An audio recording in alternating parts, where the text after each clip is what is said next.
ministers, conference coordinator, members of the diplomatic corps, ladies and gentlemen, all members of the media.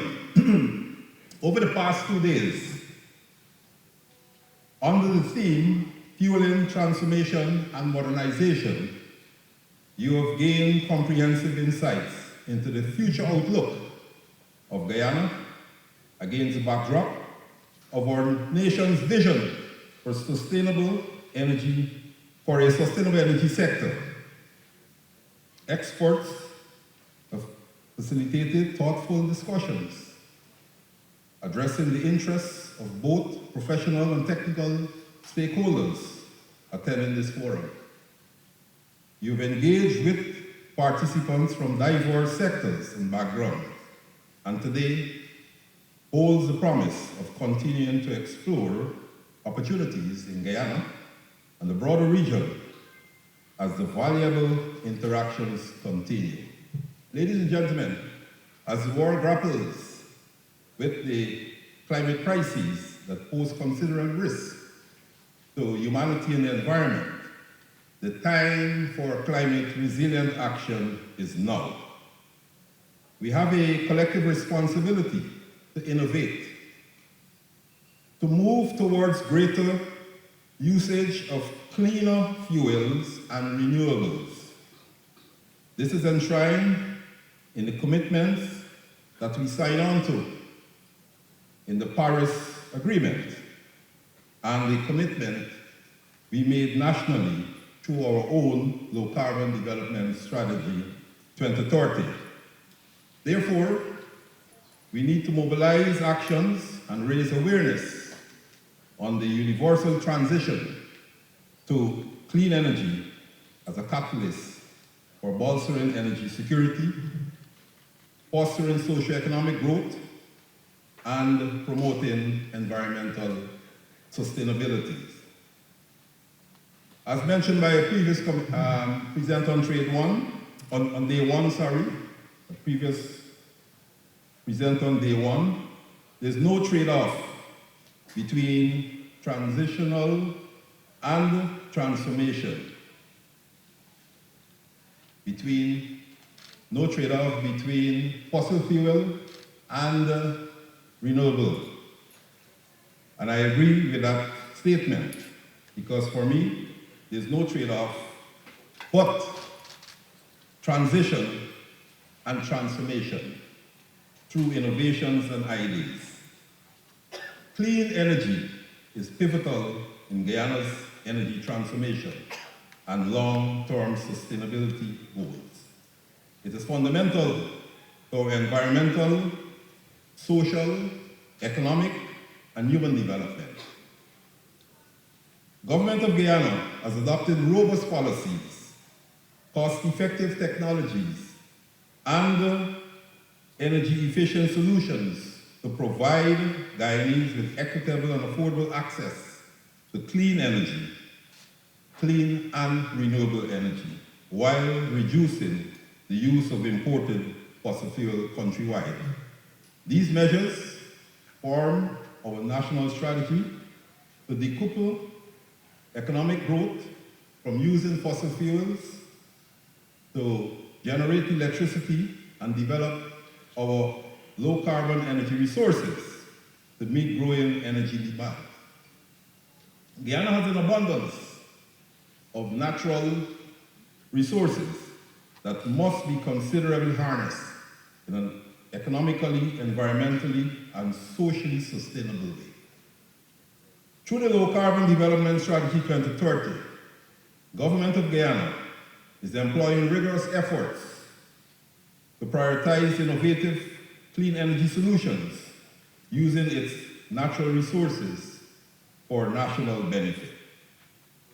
We are focusing on significant infrastructure investments, developing our energy sector, bolstering healthcare services, and diversifying our agriculture sector.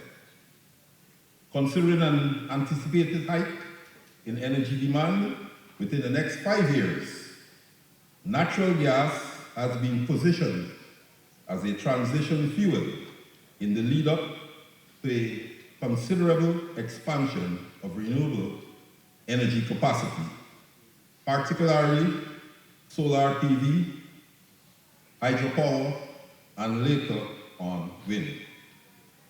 Our government is therefore pursuing an energy mix that will result in more than 500 megawatts of newly installed capacity over the next 5 years and will contribute to a 50% reduction in electricity costs.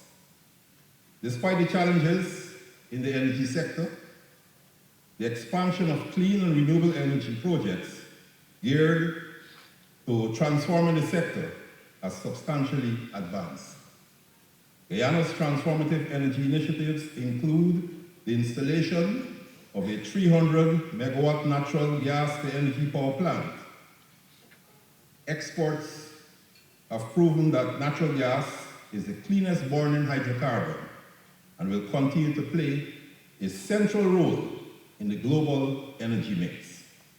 To date, natural gas accounts for about a quarter of global electricity generation. The Global Energy Perspectives 2030 states that Natural Gas Outlook Report is also projected that the demand for natural gas globally will grow between 10 and 15% past 2030. Guyana has established a gas to energy task force to ensure this important project is implemented in alignment with our government's vision. In 2023, the task force achieved landmark objectives towards implementing the project. In 2024,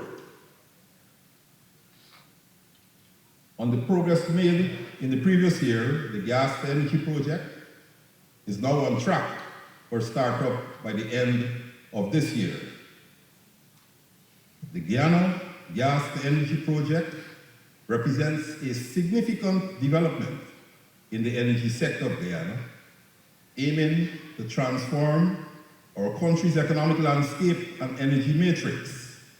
This initiative is part of a broader effort to harness the country's considerable offshore oil and gas reserves discovered in recent years. The project is pivotal for Guyana, a country looking to diversify its energy sources, reduce reliance on imported fuels, improve energy security, and foster sustainable economic growth. Of course, there are economic implications. The gas to energy project is poised to have a transformative impact on Guyana's economy. By utilizing domestic gas resources for energy production, Guyana can significantly reduce its fuel import bill, stabilize electricity supply, and potentially become a net energy exporter. The project is expected to create jobs, develop local expertise in the gas and energy sector, and stimulate other industries through more stable and cheaper energy supplies. Natural gas is cleaner than oil or coal. The project's design and implementation has prioritized, therefore, environmental protection to ensure sustainable development. From a strategic standpoint, for Guyana, this project is not just about energy. It is a strategic asset that can foster broader economic development, improve energy independence, and position our country as a significant player in the regional energy market. The savings to government from this project is also expected to now be available to accelerate other projects utilizing renewables, solar, wind, biomass, and future hydros, our development, all aimed at bridging the energy divide here in Guyana. Our country is also developing hydropower. Our hydropower potential through the 165 megawatts Amelia Falls hydropower project, and that is the first hydropower project that, in a large scale, that we'll be developing in Guyana.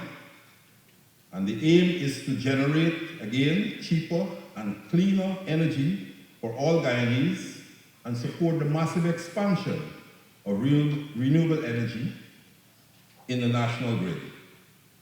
Our country's electric utility will also be adding 33 megawatts of utility-scale solar power to further decarbonize the power sector.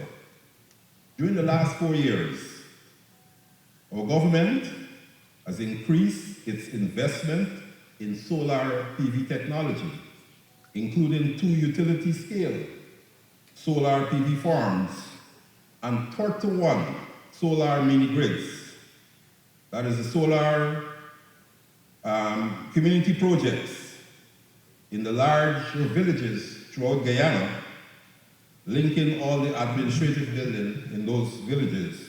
So in 31 villages in the hinterland of Guyana, we now have power, electric power through solar technology, where the schools have power, the health centers have power, the administrative offices, the police station, and other administrative buildings.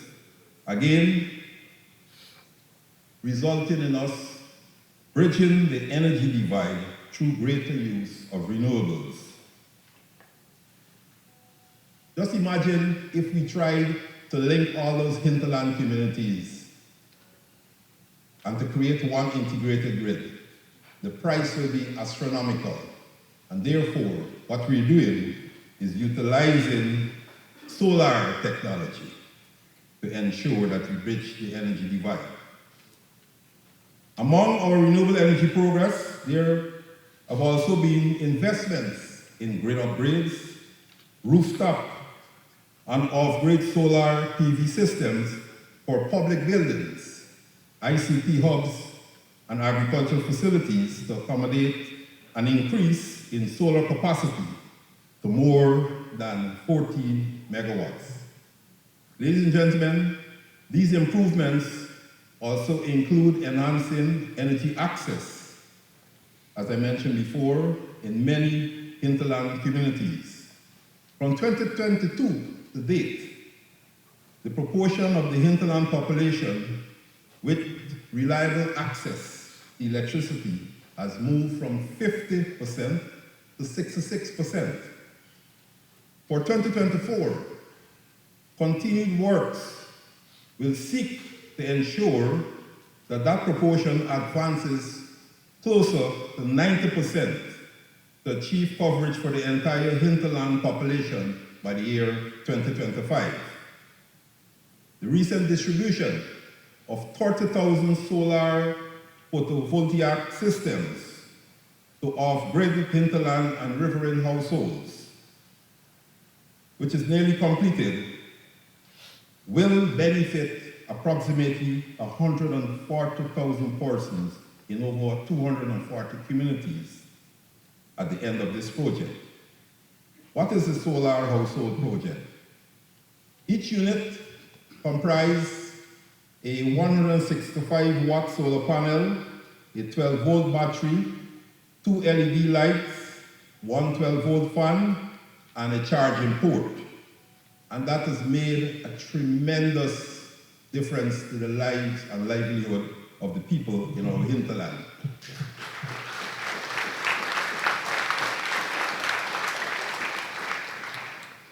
And based on the popularity of this project, I've already asked His Excellency, and now, of course, informing you, Minister of Finance, for us to purchase another 10,000 solar household units.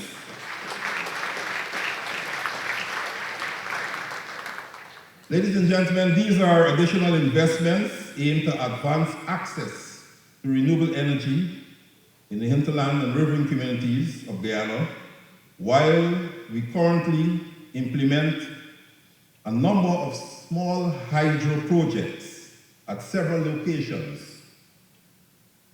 Keto, Kumu, and Mokomoko are three such communities that within next 2 years will benefit from mini hydro projects. In this year's budget, a sum of $95.7 billion has been allocated for the energy sector to support initiatives, including installation of additional baseload capacity at Columbia substation, advancing the construction of the flagship 300 megawatt gas energy project and its associated infrastructure, including transmission and distribution upgrades to offtake the power, advancing the 165 megawatt Amelia Falls hydropower project that I mentioned before, and the completion of the Kumu, Mokomoko, and Keto mini hydropower facilities, upgrading of substations, Good Hope, number 53 Village, and Sophia, and as I mentioned before, Columbia. Upgrade the primary distribution network at Aichuni, Komako, and Kokwani to improve electricity access and reliability. Completion of the 0.65 megawatt Madia solar farm and commencement of a 10 megawatt solar farm in Borbis, a 8 megawatt solar farm in Essequibo, and a 0.6 megawatt solar farm on the island of Leguan, and the installation of solar PV mini grids in 5 additional hinterland communities in region number 5. Ladies and gentlemen, our government is also pursuing low carbon transportation infrastructure to reduce the demand for imported fossil fuels for vehicular transport. Our country already has 6 newly installed electric vehicle charging facilities that aim to promote alternative mobility options in the transportation sector and encourage investments in more environmentally friendly vehicles.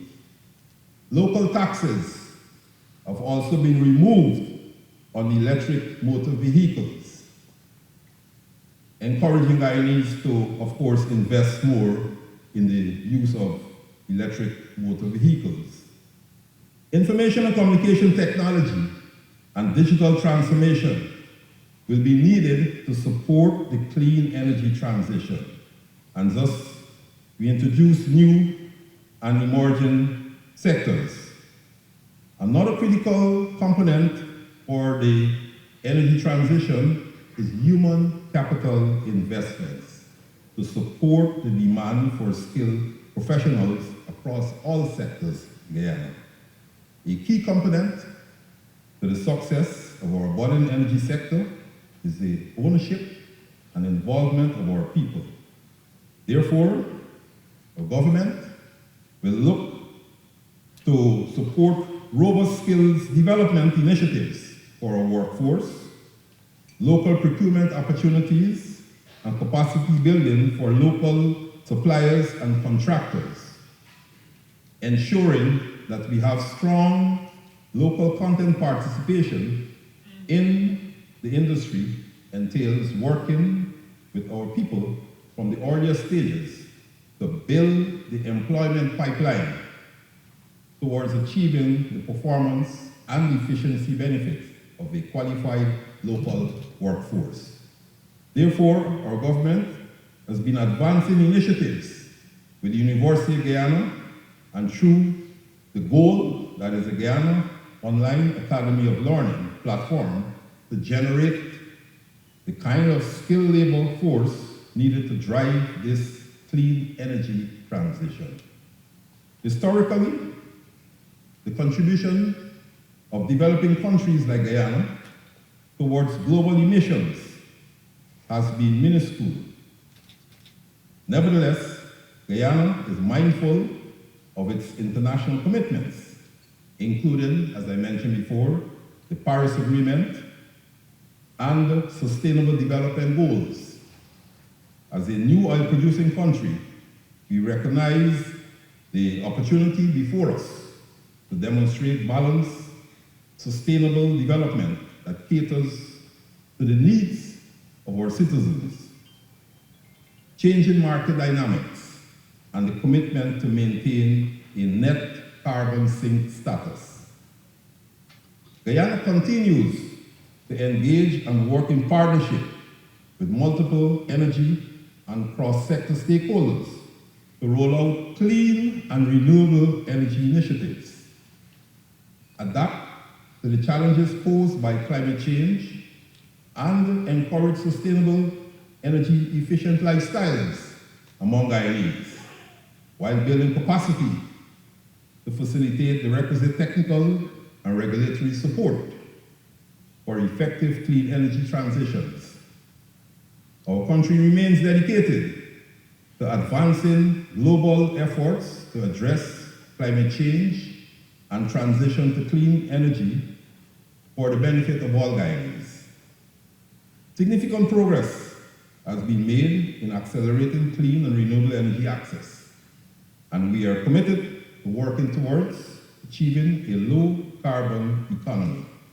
Ladies and gentlemen, I've outlined the above initiatives to lay the foundation for the discussions that will be had today.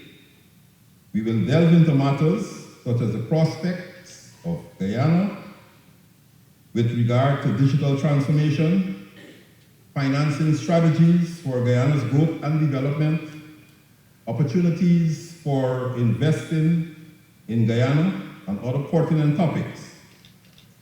As we explore these avenues, it is important to understand that Guyana is ready to forge steadily forward as a leader in sustainable development, and these are the initiatives that are contributing to this goal.